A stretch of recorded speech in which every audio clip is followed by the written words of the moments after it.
many games let you break your ankle because you walked down the mountain like an idiot? Not that many.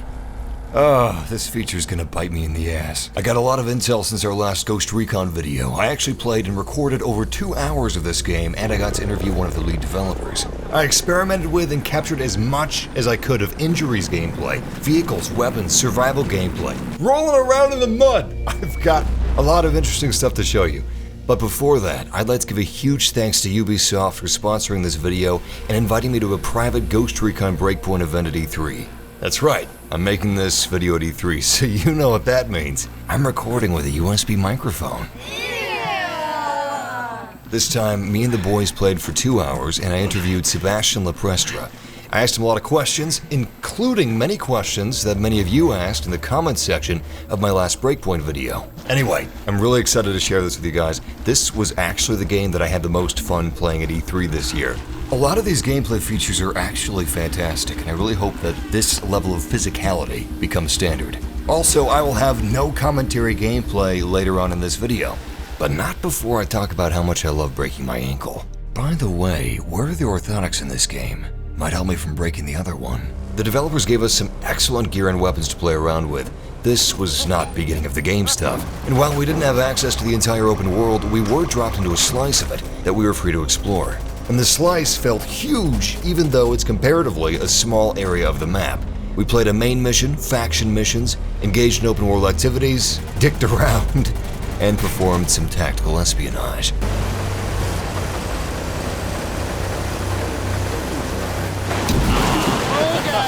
Oh shit!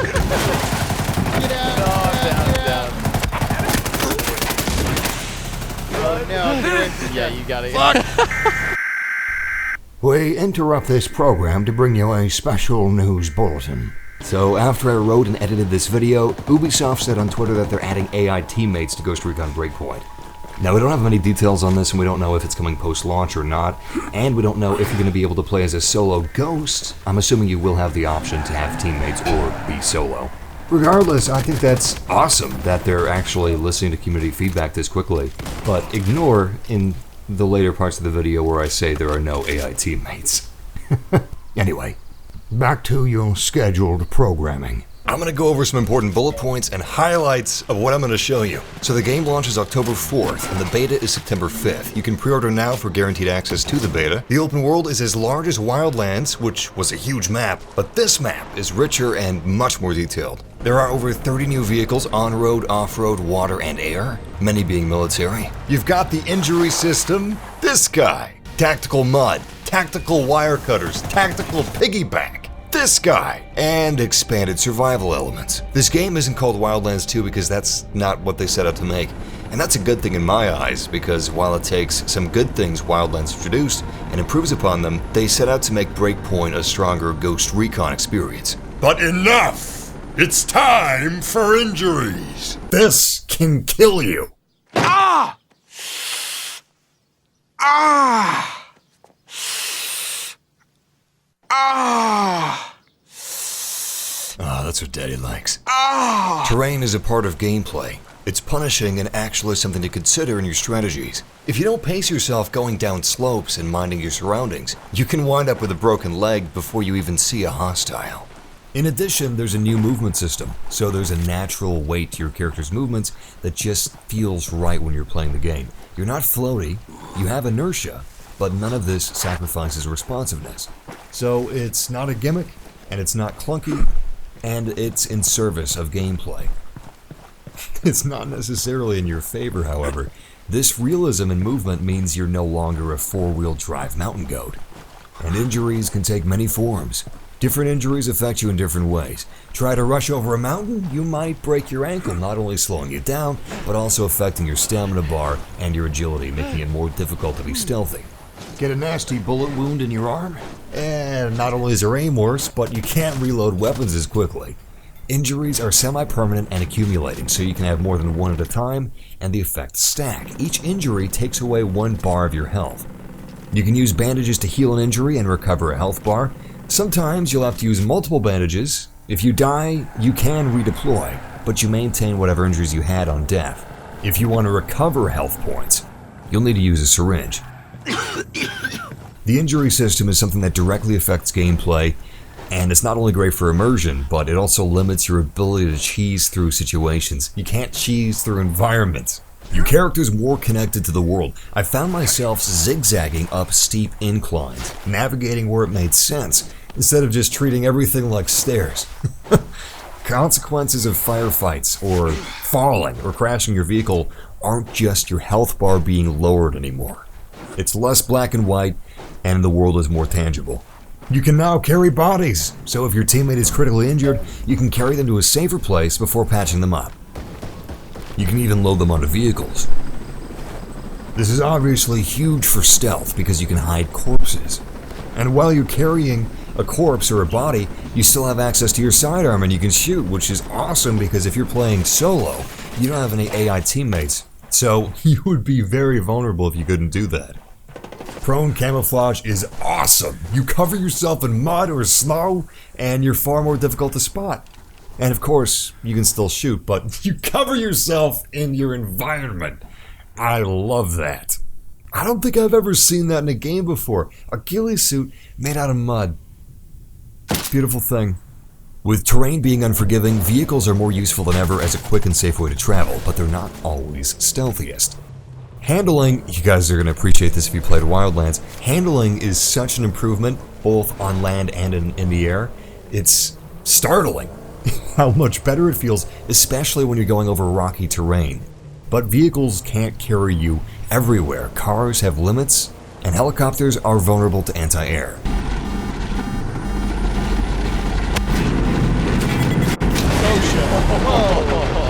So you'll often need to proceed on foot. When I asked the developers about enemies, they said, "This is Ghost Recon. Headshots will always kill. Drones have health bars, humans do not."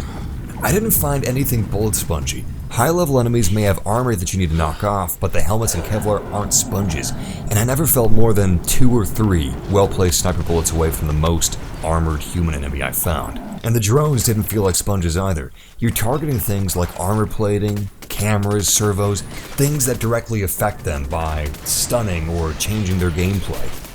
I guess drones have an injury system as well. And if you're out in the open, some drones will mark your position and call in wolves to that area. So not all drones are directly offensive, which is kind of fun. There's a wider range of enemy archetypes for both humans and drones, and all of them take advantage of improved AI. Behemoths are the largest drones in the map. They're enormous, they're fast, and they pack a lot of ordnance, so battles can be chaotic and tricky to manage. The mortar fire of this particular tank made it really difficult to stay in cover and attack with vehicles.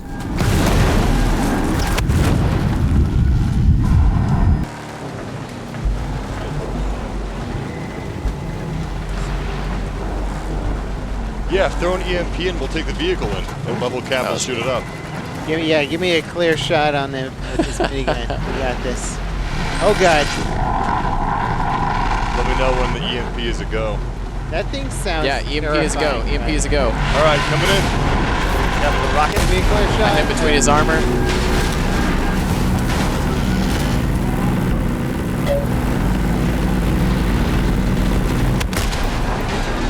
He's at half. Okay, I just don't see his health marker. Oh my god. Oh, fuck. I'm dead. Watch out. They killed the driver. So what happens if you die in a vehicle? He's almost dead. Almost dead. Oh, I'm down. Can your teammate drag you out of the I'm vehicle? getting shot. Oh! He's almost down. I wasn't sure what to expect with the drones, but I found the fights to be a lot of fun. They're well animated. There's something predatory to them. They're AI, they're relentless. But they didn't feel cheap. These guys, however, I'm just gonna let my teammates fight those. Oh, those are a nightmare. And then you have the wolves. Ex-brothers in arms, they're said to be the most dangerous threat on Aroa. They're led by Cole D. Walker. He's a ghost too.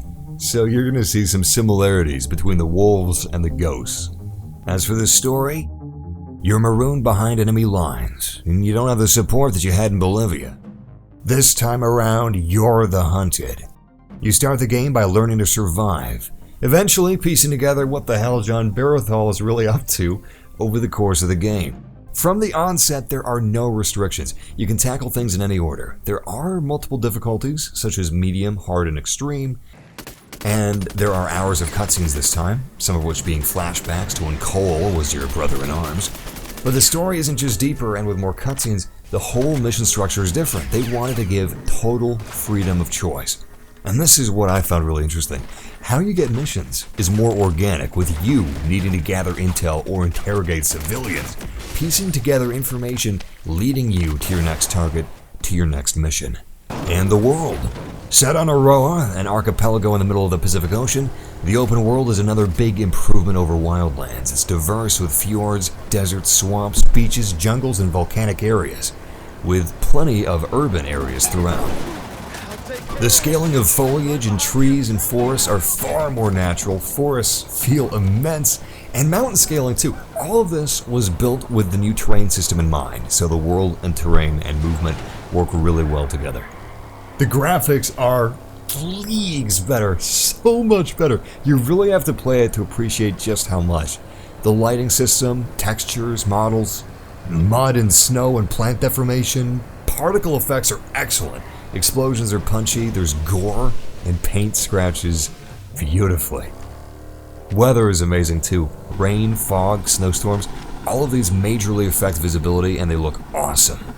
You can kind of tell when weather is turning foul by how the wind stirs the leaves and the grass. On to survival. You can craft, you can gather supplies, you can hunt the local wildlife, and you can plan mission approach from the bivouac. My favorite feature of the bivouac is being able to choose what hour you depart from camp, which is just fantastic for planning. It's an excellent idea. While I can't show you the bivouac yet, I can tell you about it, and it is pretty cool. With there being more ramifications to your actions in this world, you have more ways to prepare, to survive. There's actually quite a bit of prep here. Bivouacs have three main categories: tactics, preparations, crafting. Before you head out, you can restock on bandages or syringes, but there's also something called preparations. These give you a temporary buff, like calisthenics giving you an increase in stamina, or hydrating giving you an increase in fatigue resistance. Now tactics, that is really substantial. This is where you get to choose your specialization. There's actually a ton I could get into here, but I'm going to be concise.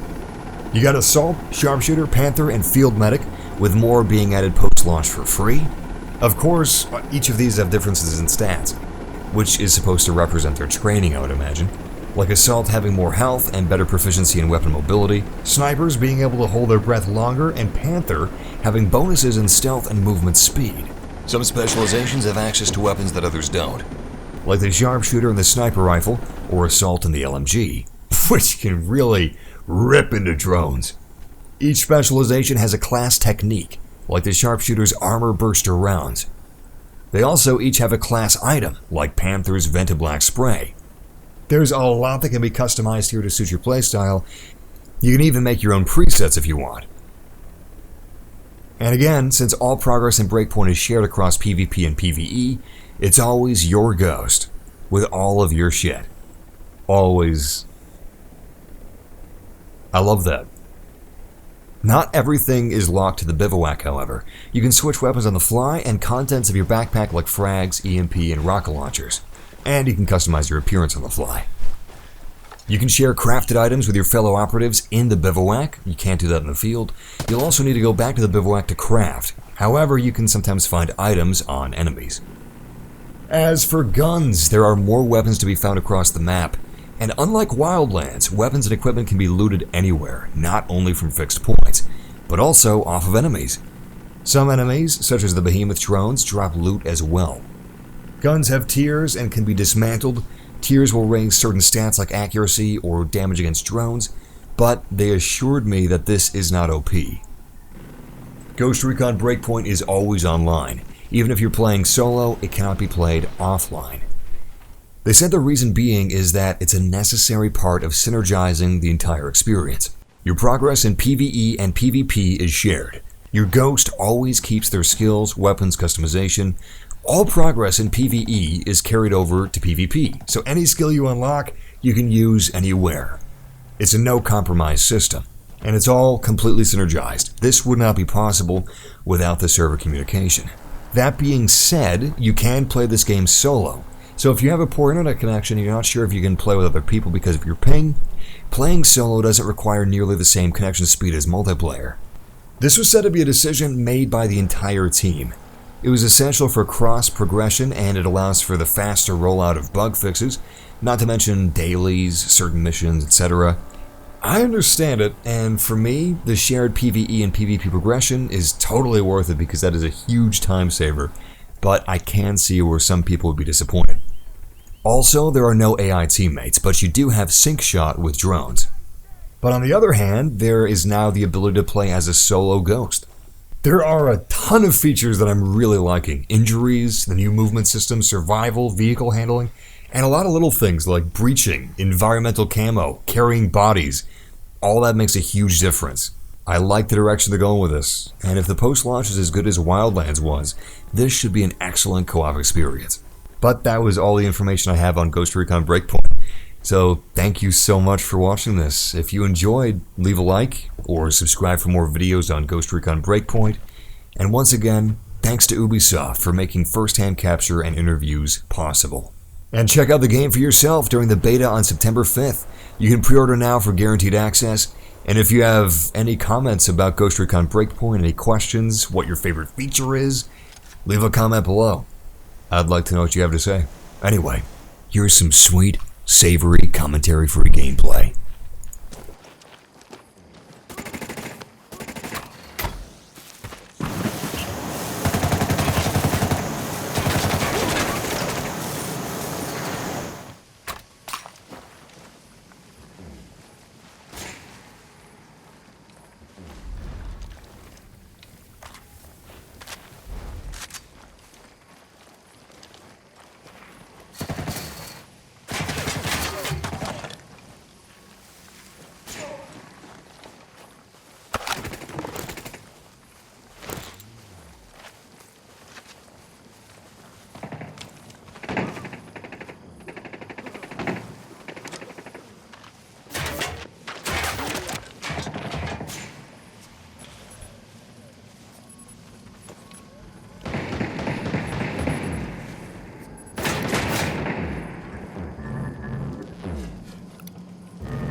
Oof.